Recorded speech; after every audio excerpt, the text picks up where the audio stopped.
Thousands of people gathering in the streets of Toronto, marching against racial injustice, hoping their voices will be heard.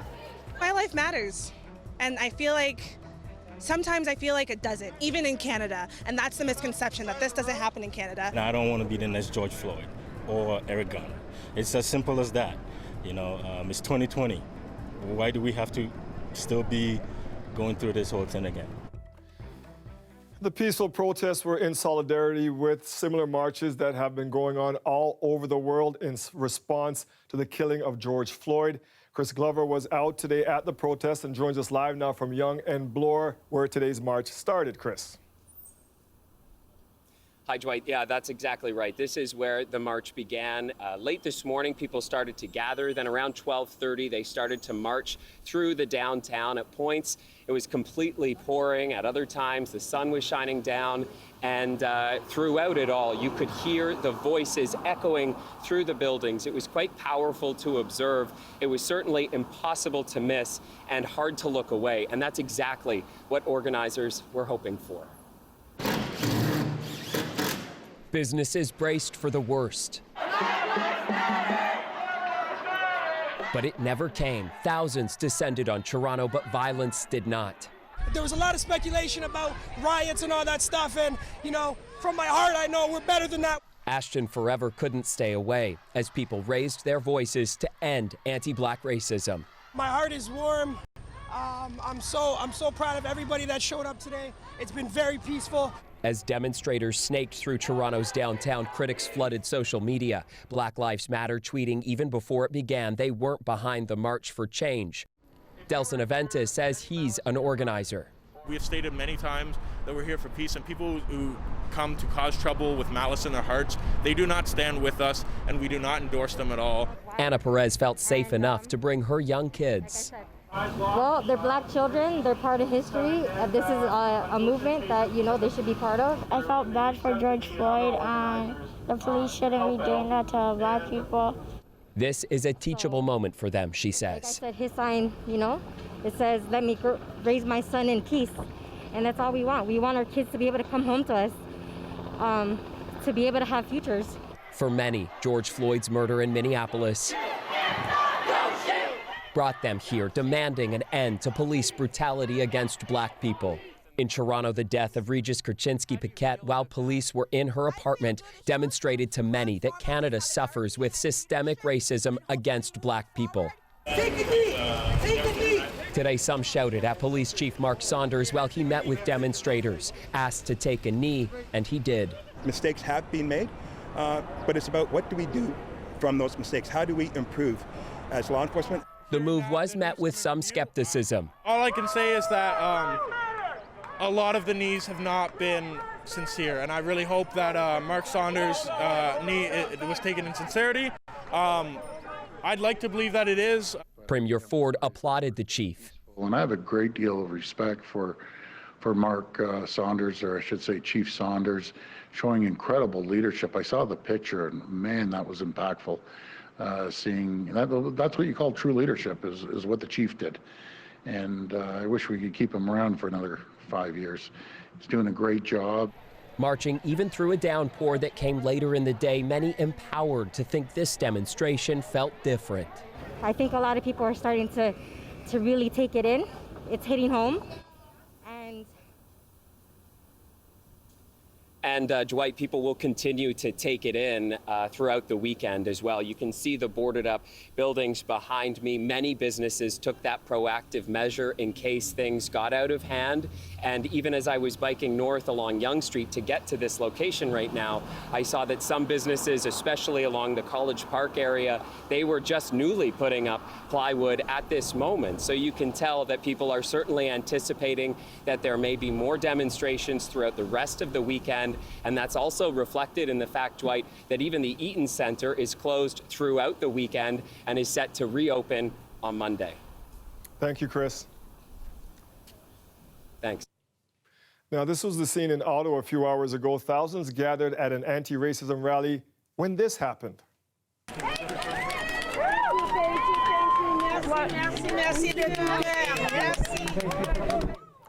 Prime Minister Justin Trudeau made a surprise appearance along with some of his cabinet ministers. He joined the crowd in front of Parliament.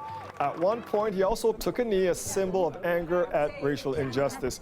Recently, this has become a sign of support for the ongoing protests. Now, the crowd paid their respects to George Floyd by maintaining silence for 8 minutes and 46 seconds. That is the amount of time Floyd was pinned down by a police officer while gasping for air in Minneapolis. This is one of the many demonstrations now taking place around the world against racism and police brutality. The Indigenous Services Minister is speaking out about a pattern of police violence against Indigenous people in our country after 2 recent incidents. One involved an RCMP officer in Nunavut using the door of his police vehicle to knock an Inuk man off his feet before an arrest. The other involved a municipal police officer in New Brunswick fatally shooting an Indigenous woman after he was called to check on her welfare yesterday. Mark Miller did not mince words in his response to these incidents. A car door is not a proper police tactic. It's a disgraceful, dehumanizing, and violent act. I don't understand how someone dies during a wellness check. I'm pissed, I'm outraged. This is a pattern that keeps repeating itself. Investigations are underway, and Miller says there needs to be a full accounting of what occurred. He notes, though politicians do not control police, there must be consequences when abusive actions are identified. Miller says he trusts the investigations will get to the bottom of the incidents and justice will be served. 3.5 years ago, the death of Suleiman Fakeri. His family is still without answers. The mentally ill Whitby man died behind bars. Now, a witness told the CBC guards beat him in a cell and one guard kneeled on his neck. His family says just as outrage has erupted over George Floyd's death, there needs to be accountability for what happened to Fakeri. Philip Lee Shattuck has more. Seeing video of the last few minutes of George Floyd's life was just too much for the brother of Suleiman Fakeri. Those are the last few minutes of my brother's life too, and so I was in tears and I couldn't take the trauma. Fakeri died in December 2016 at a correctional center in Lindsay. It happened just after guards entered his jail cell. He was pepper sprayed, shackled by the arms and legs. He suffered dozens of injuries caused by blunt force trauma. Although his body was badly bruised, initially a coroner found Fakeri's cause of death as unascertained. Then a witness came forward to the CBC's Fifth Estate, someone who had been in a nearby cell that day. They beat him to death. I don't know how else to describe it. And he saw at least one guard while Suleiman was on the ground, shackled. Saw that guard place their knee on Suleiman's neck while he was face down on the ground, struggling to breathe. And then he saw Suleiman stop breathing. The Ontario Provincial Police reopened the case, but it's been 3.5 years and still no answers. The family says without knowing who is responsible, incidents like this will keep happening. This is not like a unique situation. Just like my brother's case is not a unique situation. Individuals that have had mental illness have been killed, by guards and certain law enforcement, yet the pursuit of accountability seems to be elusive. But unlike George Floyd's death, there was no video of Suleiman Fakeri's last minutes, or widespread protests or calls for accountability, justice, and change. Calls which the family says should be echoed here. Why are the individuals that were responsible for my brother's death are not held accountable? And there's many stories like Suleiman's. The OPP says the investigation remains ongoing and there's no further information available to release at this time. The family has filed a $14 million lawsuit. Philip Lee Shattuck, CBC News, Toronto. Peel Police are looking at the possibility of equipping officers with body cameras. The Peel Police Services Board has asked the police chief to report later this month on options for the use of body-worn cameras. The board held an emergency meeting to discuss how the service can preserve public trust while also allowing officers to do their jobs. The board hopes to make a decision on the use of the cameras at its June 26th meeting. Prime Minister Justin Trudeau did it. So did Chief Mark Saunders. Still ahead, we speak to Peterborough's police chief about why he took a knee at an anti-racism protest earlier this week.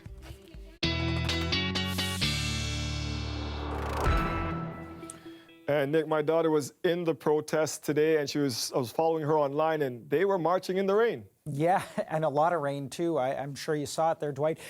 Big line of showers and thunderstorms that moved through the GTA. This was fueled by the heat and humidity that we've had in the atmosphere today and triggered off by basically lake breeze. We're still sitting under some hot weather right now, 25 degrees, 26 in Markham, although with the Humidex, it feels like it's in the 30s right now. In fact, earlier today, the temperature itself was up to 28 degrees. Of course, that came down a little bit with the rain that you mentioned, and that was through the afternoon. Now, we're still looking at some scattered showers and thunderstorms. Some of these are some pretty intense thunderstorms moving across the region. We've had a few cells. This is more like shower activity just around the Mississauga, Oakville area. Heavier rainfall, though, out toward the Kitchener area and also up around Newmarket as well. These thunderstorms are going to continue through the evening hours, scattered, though, and this is all in advance of a cold front that's going to move through the GTA.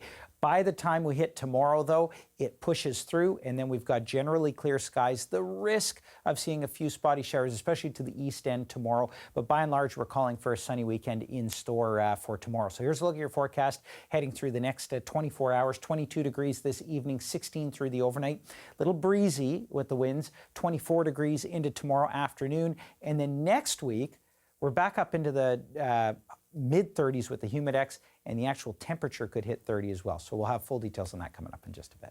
Thanks, Nick. You bet. Weather is brought to you by Trane, the most reliable heating and cooling brand. We test, so it runs. Take advantage of special offers now. It's hard to stop a Trane. New job numbers show Canada's labour market is getting stronger as provinces start reopening. Stats Canada reported that almost 290,000 jobs were added in May. The increase came after 3 million jobs were lost over March and April. Now, the number of people working less than half their usual hours dropped by 292,000 last month, and more people started actively looking for work in May. That pushed the unemployment rate to 13.7%. It is the highest number since StatsCan began gathering comparable data 4 decades ago. The country recovered 10.6% of unemployment losses and absences related to the COVID-19 pandemic. Today's job numbers surprised economists who had been anticipating more losses. Today, the federal government offered $14 billion to provinces to help restart their economies, but Ontario's premier says it's not nearly enough. Lorenda Redekop has the story. $14 billion for all of Canada, it won't solve the problem. Premier Doug Ford says today's pledge by the federal government doesn't come close to covering the extra COVID-19 expenses in this province. In short, there's a massive need in Ontario, up to $23 billion. He says that includes money for healthcare, childcare costs, and also money to municipalities. We know that the provinces and territories are under a lot of pressure right now and are facing real financial challenges. The Prime Minister says this aid is to ensure restarting the economy happens safely, with the money targeted for the next 6 to 8 months. We're talking about making sure businesses have the PPE they need so that every Canadian is safe on the job, no matter where in the country they go back to work. We're talking about childcare, so that every parent knows there's a safe place for their kids. Today, Doug Ford also brought up an old dispute, transfer payments, that Ontario pays more to the federal government than it receives. $13 billion are going to the federal government, and all we're asking is our fair share of the federal transfers. So we just hope that this is just a start of a conversation. The opposition at Queen's Park would like Ford and his government to do more. I think people are genuinely losing patience. I think they're surprised that this premier continues to ask the Prime Minister to do his job for him. And I think that businesses in Ontario deserve a premier that's going to stand up for them. She wants businesses protected from eviction if their landlord doesn't apply for the federal aid money. More businesses could soon be allowed to open again. The premier says he'll make an announcement early next week about when stage 2 of reopening could happen. Lorenda Redekop, CBC News, Toronto. The city is telling local restaurants and places such as nail salons and barbershops to prepare to reopen. Now, these business owners are advised to begin preparing for reopening, including the ability to provide modified indoor and outdoor service at restaurants using the guidelines that Toronto Public Health is making available today. The mayor making clear these businesses can't reopen just yet as they need to wait for provincial restrictions to lift, but the city wants owners to start preparing plans for enhanced cleaning and disinfecting and allowing for physical distancing. Tory says there are close to 8,000 restaurants in Toronto, along with more than 3,000 nail, hair salons, and tattoo parlors. They've all been shut down since mid-March.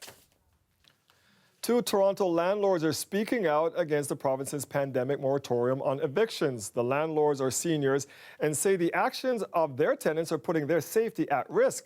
They've already been granted eviction orders, but as Farah Morelli explains, the moratorium prevents sheriffs from enforcing these orders. Every day, I fear for my mom. This has been Josephine Diaz's family house for 25 years. These days, she says, it doesn't feel a lot like home. I don't try to talk to him at all, right? Like, because he starts screaming at us when you try to talk. Diaz says they started having problems with their tenant when he moved in January. She claims he started smoking inside, causing problems for her father, who suffered from COPD. His asthma was like really, really bad. In April, Diaz says her husband began coughing after smelling smoke. They took him to the hospital that night. A few days later, he went back to hospital after feeling sick again. He died on April 25th. The family says he tested positive for COVID. My mom is so devastated because she didn't even say her goodbye. She goes like, I didn't even manage to hold your dad's hand and say that I love you. The family first served the eviction notice on April 6th. The LTB ruled in May the tenant was impairing the safety of the family by smoking around oxygen tanks and further impairing the safety of Diaz's husband because he was at risk of asthma attacks. The tenant was ordered to leave, but he's still there. Hello? Mary Denbraber is in a similar predicament. The 91-year-old can't walk and is trying to move into the ground floor of her home because of the stairs. The LTB granted an order for her downstairs tenant to leave by April, but then came the virus and put a stop to everything. The Ministry of Housing says the moratorium was brought in to make sure people can stay in their homes right now, to keep everyone healthy. But the lawyer for Diaz and Denbraber says the ministry needs to be wary of keeping it going. There are many Diaz families out there where someone has suffered some sort of trauma because they couldn't remove a dangerous person from their property. Landlords can appeal to lift the moratorium in divisional court, but you need a lawyer, which can be expensive. The Diaz family has filed an appeal. So that we have our safety back, our peace back. The hearing is set for next Friday. Farah Morelli, CBC News, Toronto. Action needs to be taken, and it hasn't been taken quick enough, and that's the message that we're getting. After the break, why Peterborough's police chief says he took a knee at an anti-racism protest.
This afternoon, Toronto Police Chief Mark Saunders was asked to take a knee alongside anti-black racism protesters downtown.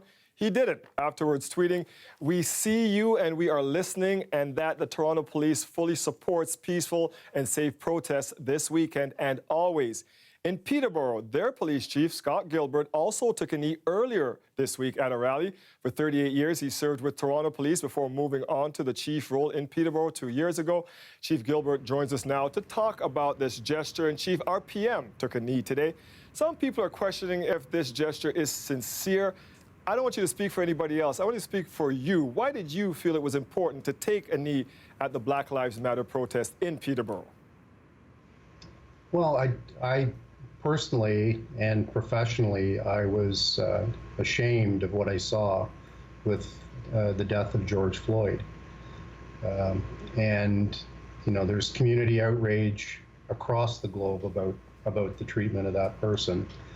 And, you know, I've got a huge community here that was also outraged. We had about 1,500 people show up at a rally in support of anti-racism and bias in policing. And it was really important for me to show my support for not only the community, but my respect to George Floyd's family for what he went through. Not all police officers are the same, and but we are being judged by the same lens as everyone else, as every other police officer. And for me, it was important to acknowledge that there was I feel an injustice with George Floyd. Passing a counterfeit $20 bill, if that's in fact what he did intentionally, is not a capital crime as far as I know in the United States, and it certainly wouldn't be a capital crime in Canada. And you know, every member of our service, every police officer that I've talked to across the province was similarly shocked and outraged by what happened. And for me, it was a matter of acknowledging the pain that the community has, the pain that policing has caused in the community, and I'm very interested in trying to do my best in the time that I have left as a police officer to try and mend some fences and make things better for generations to come. You received kudos for taking that knee, but you also received backlash. What do you think that backlash says? You know, you're right, I have received kudos. There's been lots of phone calls, lots of emails, messaging on social media to me. But I did get a couple of emails and some not so nice phone calls, and you know, that in and of itself speaks to the lack of knowledge in the community as to what is actually going on and what a segment of our community actually feels when they engage with the police and how they've been treated by the police historically in the past. And it shows, I was asked by one news outlet whether or not I thought racism exists in Peterborough. Well, yes, it does. Unfortunately, it exists in all communities, and it's important that we acknowledge that. And you know, I can read you just a snippet. That, maybe share some of what people were criticizing you for doing this gesture. What were they saying to you?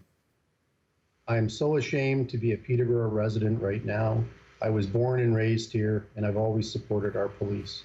But watching the police chief, Scott Gilbert, take a knee for disrespectful protesters that hate us is disgusting. You made it clear how weak and turncoat police officers are. You don't serve and protect when things get scary. You drop to your knees and submit. Quite honestly, it lets me know that racism is alive and well. It confirmed exactly what I was saying. And you know, for somebody else to write that I want to express my dismay at the disgraceful act by the chief of police, that tells me as well that somebody is missing the entire point of these BLM protests and rallies. This is about not about you know, giving in or submitting. This is about acknowledging that historically things have been done wrong, and historically things haven't been addressed and they haven't been addressed quick enough, and we need to really work on that. What are you doing in your service to try to fight anti-Black racism? Well, we do have training for our officers, and obviously we need to do more training. It needs to be something that's not like getting a tetanus shot every 10 years or every 5 years. This is stuff that needs to be ongoing every year, day in, day out. We do look at our complaints internally and externally. We look at our use of force incidents, and we do drill down into a lot of things. I've had some offers to provide anti-Black racism training from some outside agencies that have come in over the last few days. We're certainly looking at that. We have, I did receive a number of emails from people demanding accountability from the police, and they believe that body cams would provide that accountability for our officers. And I agree with them. We've budgeted for dash cams and body cams, and it's just awaiting approval from our city government and our police services board in the budget process. Chief of the Peterborough Service, Chief Scott Gilbert, thank you for your time, sir. Thank you.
I can't breathe! I can't breathe. Black lives matter, that, black boys matter, that their lives matter, and that they deserve to grow up and to become fathers, to become leaders, and to grow old. And I want my children here to realize and understand that. Toronto streets were filled with protesters today as thousands came out to speak against racial inequality and police brutality. Many protesters out there today said they wanted their voices to be heard and for their lives to matter. Chris Glover spoke to one man about why he decided to join that march today. I am here today because for so long, these sentiments that everybody has been expressing today and yesterday and the week before has lived through me my entire life. I felt sheltered that I couldn't speak out of making people not of my community feel uncomfortable about these issues. So now that I feel that I can express how I've been feeling, how other people of my community been feeling for a long time, especially with support from people outside of my community, I feel that I can cause a change together. I feel that many other people are also fed up with the system because this is the thing about humanity. It's not just one race or two races. It's one thing that we can all cure together. So I believe that now that everybody's fed up and wants change, we have to bring it to the streets. We can't just be silent. How powerful was it for you, Daniel, to be marching through this street and yelling out, "I can't breathe"? To be honest, it's a conflicted feeling because a part of me feels like, yes, I'm finally being heard. There's a message that's going to be sent and not fall on deaf ears. But at the same time, I'm also really exhausted of having to say this message over and over again for it to be heard. You would think that maybe after the first death, 5 deaths, it would become a global issue. People would recognize it, but we still have to keep announcing that my life matters. And what makes me wonder is, do I have to die for my friends or my outside peers or people in my community to care about my life? So it was a powerful feeling, but I'm tired, and I feel it's late, but better late than never. I'm also curious, what do you think about how much anticipation there was for destruction? We're walking right past these plywood boards. I think it's funny to me. I understand the anxiety of feeling that we might cause destruction, but we're not here for violence. We're not asking for vengeance or revenge. We're asking for equality. We're asking to be seen as you see yourself. We're not here to destroy stuff that are part of our own community. We want to build our community and make it better. So we have no intentions of destroying our shops or things that we shop at daily. I'm hoping that the people higher up get the message. I'm hoping that they understand that any crime, injustice that they perform, we witness it. We find out about it, and we have a message for it. We're not with it anymore. So I hope this is a turning point. A lot of us do. 2 Buffalo police officers have been suspended and are now under investigation after pushing a demonstrator during a protest last night.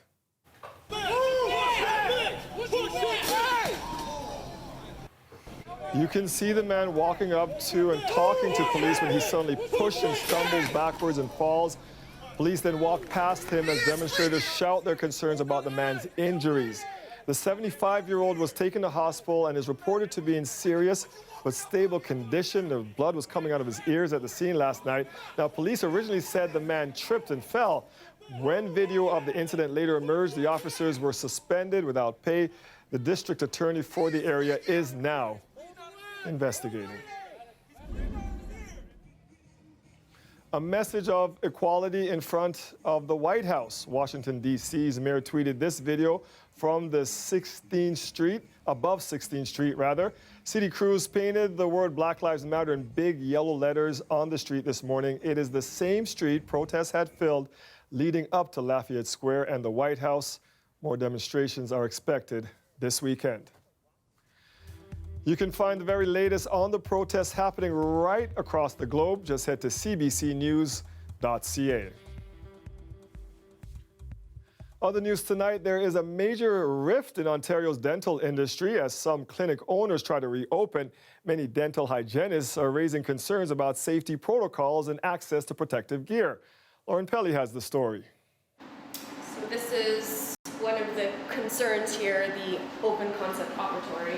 Dental hygienist Irene Iancu owns this brand new clinic in the Upper Beaches. It was slated to open months ago, but the pandemic derailed her plans.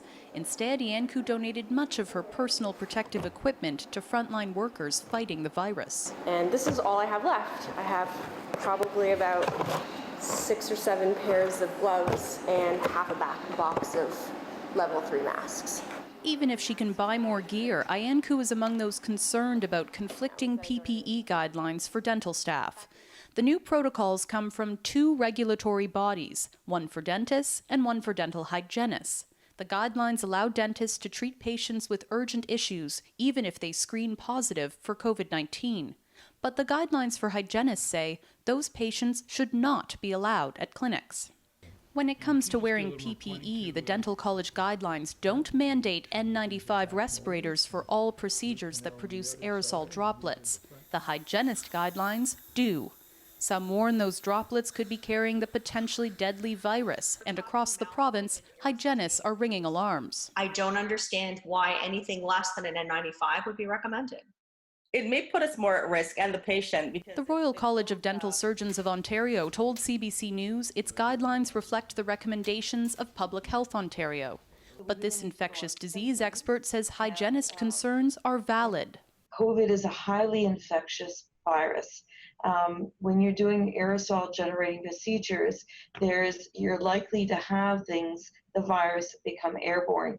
And really, no one should be doing any procedure that could be generating viruses in the air without an N95. Amid the debate, Iancu says her biggest concern when she finally opens is just keeping people safe. Generally speaking, we should be treating everyone as if they're infected, and that helps us not only protect ourselves, but protect our clients and patients and their families when they go home. Lauren Pelly, CBC News, Toronto. Homes, condos, and cottage rentals are now allowed again in Ontario, but some condo owners in the city are raising concerns tonight about the safety of the restart, given the coronavirus is still circulating. Even right after we had banned it, I would still see people with suitcases in our elevator banks, and they don't really understand the distancing rules at that point. You don't know who's coming into your building, and that's another good point as well, right? If people are really sanitizing and stuff like that. The ICE condos at York and Bremner have been quiet since the pandemic began, but as of today, the province is once again allowing short-term rentals in buildings like these. The group Airbnb says building residents still have concerns about their health. Airbnb says it has put in place enhanced cleaning guidelines for those renting out properties on its site. Farmers markets are a major source of revenue for a lot of Ontario farms, but the markets have been on hold because of COVID-19. Growers say the province and the city are flip-flopping about reopening them, and as Ali Shirsan tells us, some say it's putting their livelihoods at risk. So the first list of essential services that was announced by the province in March included the word markets. So we were very excited because we said, okay, this allows us to figure out how to operate. After that first announcement of the essential list, there was a second announcement in early April. And in that one, they removed the word markets. That what created was a situation where it's up to each municipality to interpret the rule of law. And in Toronto? They're looking them as special events. And special events are canceled, and therefore you can't run them. The Dufferin Grove Farmers Market moved their operation online. People head to the park, pick up a box, and go. But that's not sustainable. It's basically doing everything to order. That's also not how growing season works. You don't really know a lot of times if what you put on your web store is going to be really available in the numbers that you're guessing. And so there's always some kind of stress. So Marina Kidrolo with the Toronto Food Policy Council has been working with the city and the province to establish a new framework to allow markets to reopen safely. Most of the markets are outdoors at this time of the year. So we know now research is indicating that outdoors is much better than indoors in terms of contagion. you can adjust the layouts so you can have more distance between vendors. Getting the green light from the province or the city doesn't take away all of the problems that have plagued the farming industry since the pandemic struck. For the farmers who rely on these types of markets, and everybody is saying, why is it that you can go to a grocery store and you can handle any amount of produce that you want to, and all you see is like a few signs saying, keep your social distance? The biggest worry is they're going to make so many rules that people will still not go to farmers markets. Until the decision is made, you can continue to support local farms by shopping online. A lot of them have pickup spots in and around the city. Ali Chiasson, CBC News, Toronto.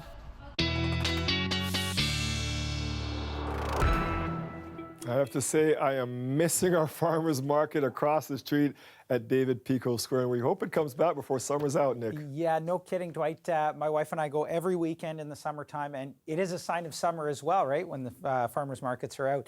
I really do hope they come back soon. I know a lot of us, including, of course, us, looking forward to seeing them coming back. As for the weekend weather, what we talked about earlier was, of course, that cold front that's moving through. Drier air on tap for tomorrow. We're looking at tapering showers, but then by next week, we get back into the humidity once again, that hot, humid, summer-like weather, summer weather really.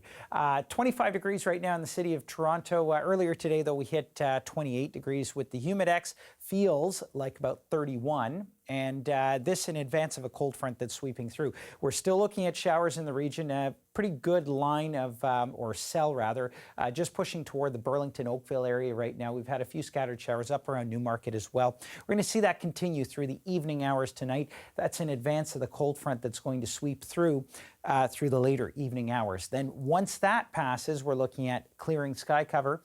We're looking at slightly cooler temperatures, but definitely drier weather in store over the weekend. So here's a look at the forecast into tomorrow morning. Sunshine right across the board. We are looking at some cells popping up, sort of Peterborough and the Kawarthas eastward if you're headed that way tomorrow.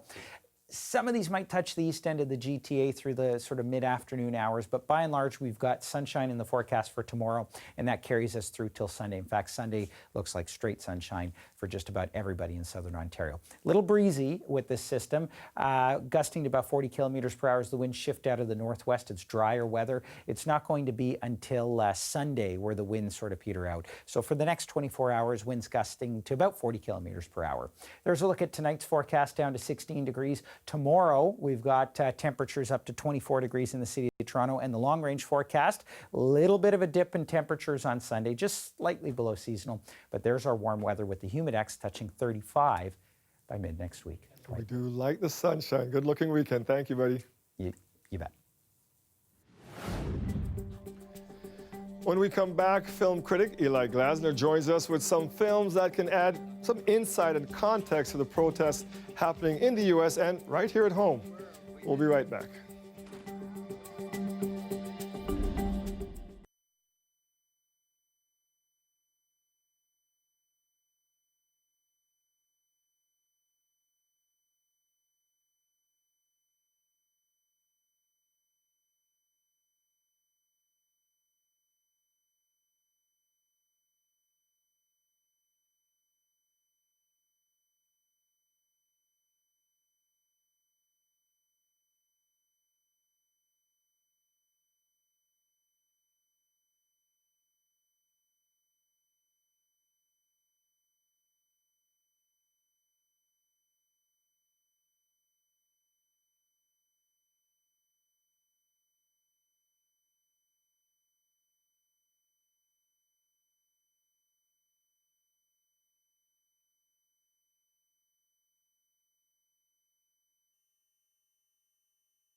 It has been a heavy week with the protests across North America in response to the death of George Floyd and a growing conversation about anti-Black racism both here in Canada and in the U.S. Eli Glasser is joining us tonight with some films that can add some context and insight. And Eli, this is why I like you, buddy. You are starting with one of my all-time favorite films. So, Dwight, I've seen this before. We're talking about Spike Lee's Do the Right Thing, his fourth film when he was still only, I think, in his 30s. And, you know, it's interesting. I went back and looked at it. When it was released, critics called this movie dangerous, reckless, irresponsible. But I actually went back and watched it last Sunday with my family. Most of my teens never seen this. And if Spike made this last week, it couldn't be more relevant. I mean, this is a film about just one block in Brooklyn, wilting in the heat on the hottest day of the year. And in the middle of it all is Mookie, Spike Lee, playing this pizza delivery guy who works for Sal. Now, Sal, played by Danny Aiello, is no sweetheart, but his son, Pino, played by John Turturro, is worse, hates his job, hates the community, certainly hates the Black customers that he serves. But when bugging out, the activist shows up. And he's about to bite into that slice, his daily slice, and then he looks at the wall of fame with Robert De Niro, with Frank Sinatra, but something's missing. Take a look. How come you got no brothers up on the wall? Man, ask Sal, right? Hey, Sal, how come you got no brothers up on the wall here? You want brothers on the wall? Get your own place. You can do what you want to do. You can put your brothers and uncles and nieces and nephews, your stepfather, stepmother, whoever you want, you see? But this is my pizzeria. American Italians on the wall only. There you go. The fuse is lit, and what started as a boycott, especially when the one and only Radio Raheem shows up, boils over. The police arrive, and at the end, there's broken glass, there's ash, and the body of another Black man. What I've forgotten about this, Dwight, is just how long Spike takes to set that fuse, to really, you know, wander his way around the community to meet this different kind of tapestry of voices and cultures. And what is so powerful still about Do the Right Thing is that there are no answers. Like, even Sal isn't an outright villain. He has a little bit of sweetness to him when he's not swinging the baseball bat, but ultimately Do the Right Thing is a question. What is the right thing? What is the response in the face of a wrong thing, in injustice? Why did Mookie pick up that trash can? Would you? Should you? And then it leaves us to struggle with the answers. It is a really powerful film. Now, this week has also inspired a deeper look at the history of anti-Black racism. If we wanted to explore that in film, where do we start? So my next choice I picked for its power and poetry. Cineplex actually has a number of films you can watch for free right now. This is one of them. I Am Not Your Negro is a film about race in America through the words of author James Baldwin. And it comes from the words he was writing about an unfinished manuscript following the deaths of his friends, civil rights leaders, Medgar Evers, Malcolm X, Martin Luther King Jr. Take a look. The white Americans I've ever encountered, sure, they have nothing whatever against Negroes. That's really not the question. Really a kind of apathy and ignorance. You don't know what's happening on the other side of the wall because you don't want to know.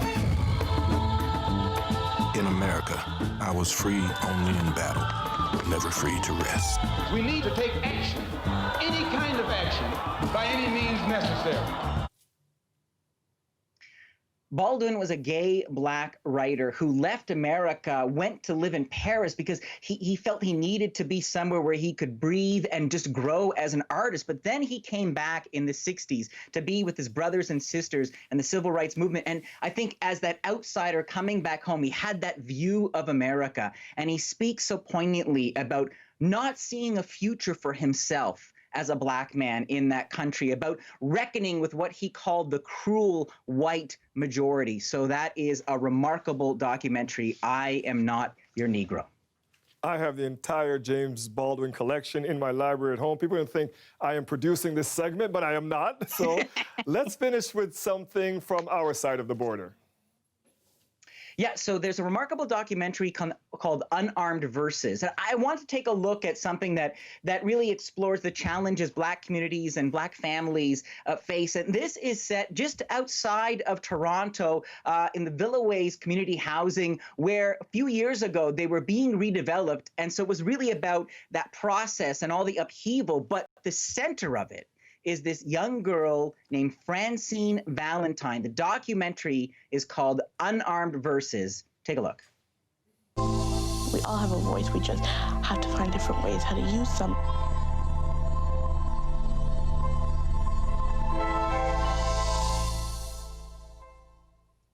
So there she is. You hear that voice. You see that little hesitation, but there's a spark of something there. And Charles Officer, as I said, was looking to tell the story of this community and kind of the chaos of all the redevelopment, but he was so taken with Francine and her potential that he decided to focus around it. And this is someone who she came to Toronto from Antigua when she was just 4 years old, and she has no lack of challenges. Her mother's out of the picture. She's living with her grandmother. Her brother's autistic, and yet she's starting to see the world a little differently, and she's starting to put her words down on paper, and she's in this class where she's learning how to perform her poetry, do a spoken word poetry. And I think Unarmed Verses really is about that potential and about the kind of people who take the time to nurture that. And there's a moment, and you can watch this for free on the NFB website, where she steps to the microphone and she puts her words to music.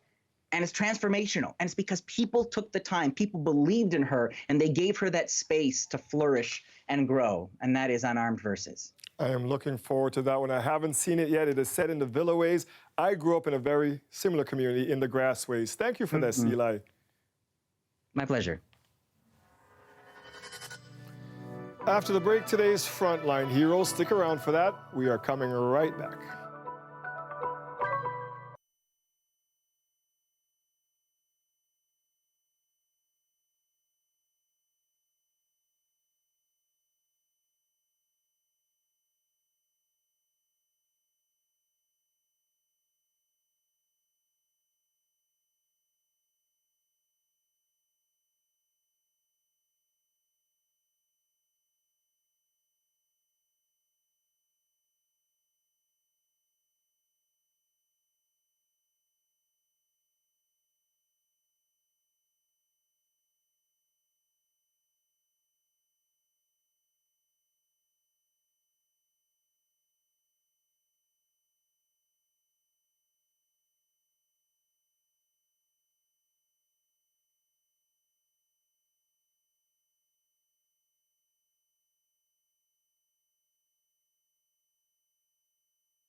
When our frontline nurses are off the clock, Liliana Mann wants to make sure they feel luxurious and comfortable.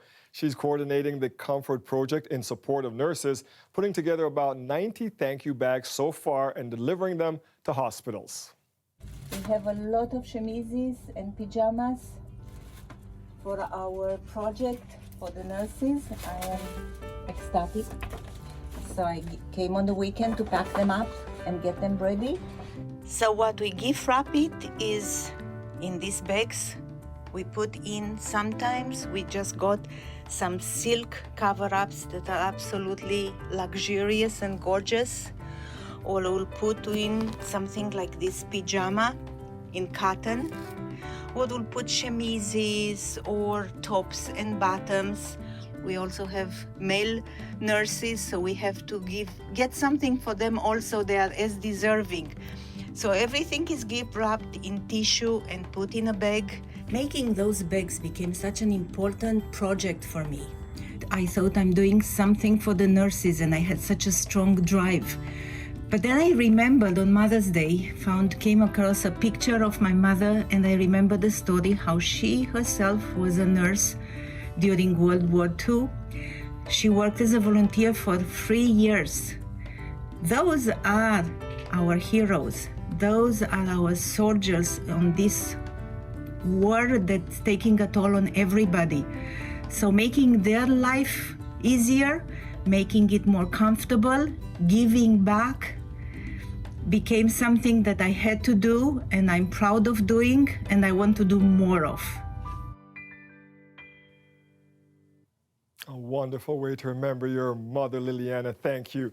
That is our show for tonight. Thank you for joining us.